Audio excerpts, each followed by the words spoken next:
एक भोंदू रहता था, पर वो इतना सीधा था कि सब प्यार से उसको भोंदू ही बुलाते थे। गायों की सेवा करता था और जिस आश्रम में रहता था वहां के गुरुदेव शाम को प्रवचन करते थे तो सबसे पीछे बैठ के सुनता था। भोंदू को लगता था गुरुजी जो बोल रहे हैं ये बिल्कुल सत्य है, इसमें कोई झूठ नहीं है। एक दिन गुरुजी प्रवचन करते हुए बोले, यमुना के पल्ली पार भांडीर वन में ठाकुर जी गैया चराने आए। भांडीर वन का नाम सुनते भोंदू कान खड़े हो गए। बोले भांडीर वन तो मैं जाता हूं गैया लेके, मुझे तो कभी मिले नहीं वहां पे। अरे मुंह में ही कमी होगी, मुंह में ही सामर्थ्य नहीं होगी उनको देखवे कि मैं ही नहीं देख पाए होंगे, वो तो आते होंगे वहां पे, मुझे ना दिखे होंगे। भोंदू ने पहली बार जिज्ञासा करी, गुरुदेव ठाकुर जी दिखते कैसे हैं?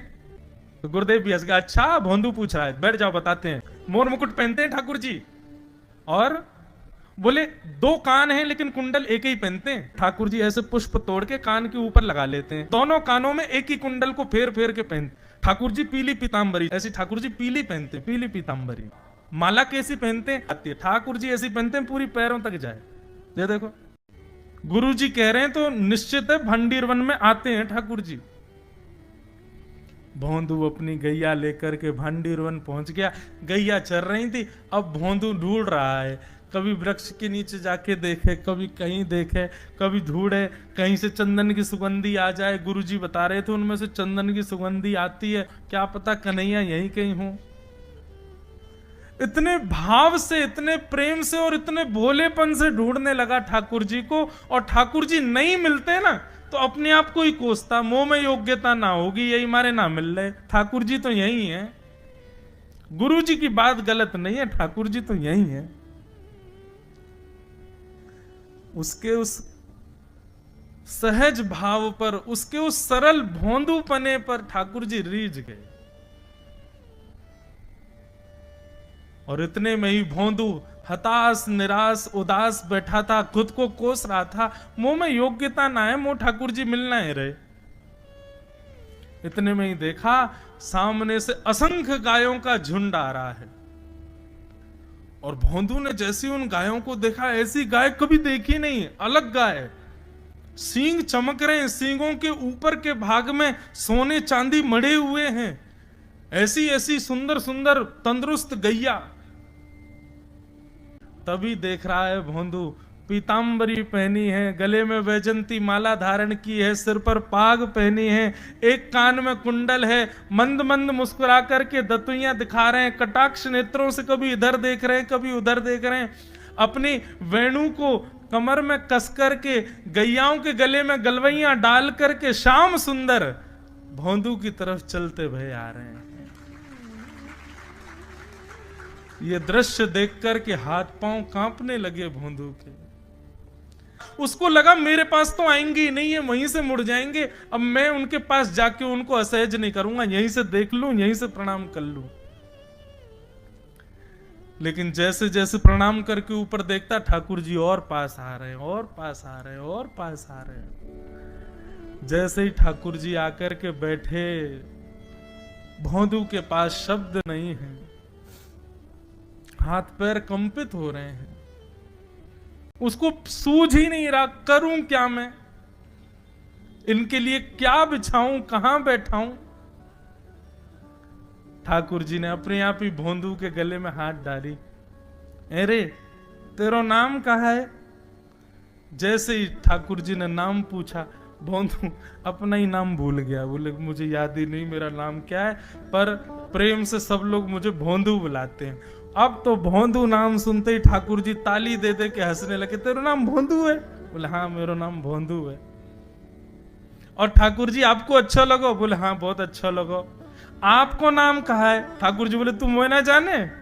बोले जानू तो ना हूं, लेकिन गुरु जी ने जैसा रूप बताया वैसो ही है आपको, तो आप कहीं नंद नंदन तो नहीं हो? ठाकुर जी बोले हाँ मैं नंद नंदन नहीं हूं, यशोदा जी को लाला, नंद जी को लाला। भोंदू बोलो जय हो भगवान, आज आपके दर्शन है गए। गुरु जी और सब बालकन को तो आप शायद रोज ही मिलते होंगे, लेकिन मैं ही अभागो, मुंह को आप आज ही मिले हो। ठाकुर जी बोले अब चल बात मत बनावे, जल्दी कछु खवा, मुंह को भूख लग रही है। भोंदू एक कपड़े में रोटी बांध के उसमें मिर्च और गुड़ रख करके लेके गया। 2 रोटी थी। भोंदू ने जैसे खोली, एक रोटी ठाकुर जी के सामने धर दी, एक अपने पास रख ली। बोले मैं भी तो खाऊंगा। ठाकुर जी ने बढ़िया रोटी ऐसे घुमाई और प्रेम से गुड़ खामे और रोटी पान लगे प्रेम थे। और ठाकुर जी तो चप चप करके नेक देर में पा गए। भोंदू तो भूल ही गयो, मुंह खानो भी वो ठाकुर जी को ही देख रहा है। ठाकुर जी बोले और जोर की भूख लगी, ला अपनी रोटी दे दे। भोंदू बोलो मुंह को भी भूख लगी है। बोले अच्छा चल आधी आधी खा ले, या मैं आधी तू खा ले आधी मैं खा लूं, दोनों खा लिए। कल तो नेक्स्ट से ज्यादा सी रोटी ले आइयो, भूख ज्यादा लगे। और सुन यही समय आइयो, मिलूंगा कल भी तोते। ठाकुर जी अपने मार्ग पर चले गए। भोंदू इतना प्रसन्न है, बोले आज मुझको ठाकुर जी मिल गए। गुरुदेव के प्रवचन का समय हो गया। भोंदू पीछे जाके बैठ गया, अपने गुरुदेव को प्रणाम करे, इनकी कृपा से ठाकुर जी मिले। उसने किसी को नहीं बताया, उसको लगा सबको ही मिलते हैं भगवान, मुझे ही मिले हैं बहुत दिन बाद। दूसरे दिन भोंदू खूब सारी सामग्री रसोई घर में इकट्ठा करके जाने लगा। किसी ने जाके गुरुदेव से कह दिया कि भोंदू बहुत सारी सामग्री ले जा रहा है। गुरुदेव ने जाके कही भोंदू इतनी सामग्री ले जा रहा हो भैया, वो भंडारो करेगो का?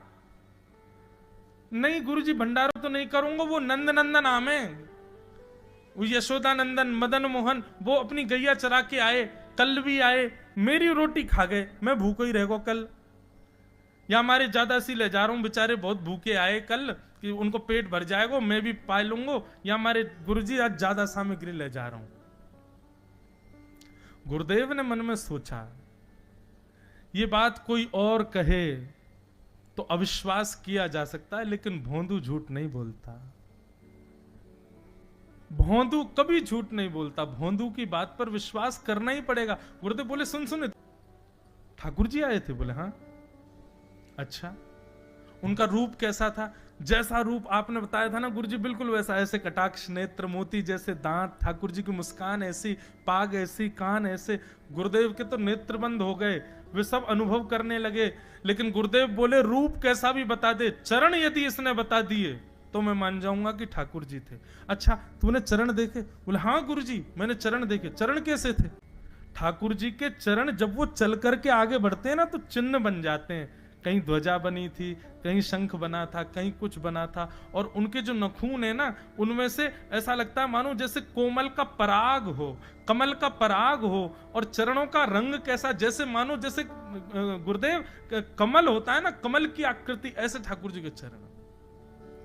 जब चरण का यथावत वर्णन भोंदू ने कर दिया, गुरुदेव समझ गए, बोले निश्चित ठाकुर जी आते। नहीं तो भोंदू कहां जाने, इतनी बुद्धि नहीं है उस पे कि वो इतना सब कुछ ढूंढ धाड़ के मुझे बताए।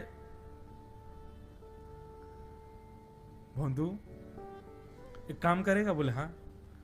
ठाकुर जी आएंगे तो तेरे सखा बन गए? बोले हाँ। तो उनको लेकर के आश्रम आ जा, यहां पे आ जा। भोंदू बोला कि इतने योग्य बालक हैं, लेकिन ठाकुर जी ने किसी से नहीं कही, मुझसे कही है। अगर मैंने ये काम नहीं किया तो मेरा जीवन व्यर्थ है। भोंदू को लगा ठाकुर जी सबसे ही मिलते हैं, गुरुजी किसी से भी कह के बुलवा लेते, मुझको काम दिया। भोंदू ने तो उसको अपने हृदय में ले लिया, अब ये काम मुझे करना है। बोले गुरुजी मैं वचन दे के जा रहा हूं, ठाकुर जी को मैं लेके आऊंगा। जा बेटा। भोंदू वन में चला गया। अब तो उसको मिलने की भी एक्साइटमेंट नहीं है और कोई उसके मन में भाव ही नहीं है, उसको ये है बस ठाकुर जी को मैं ले जाऊं।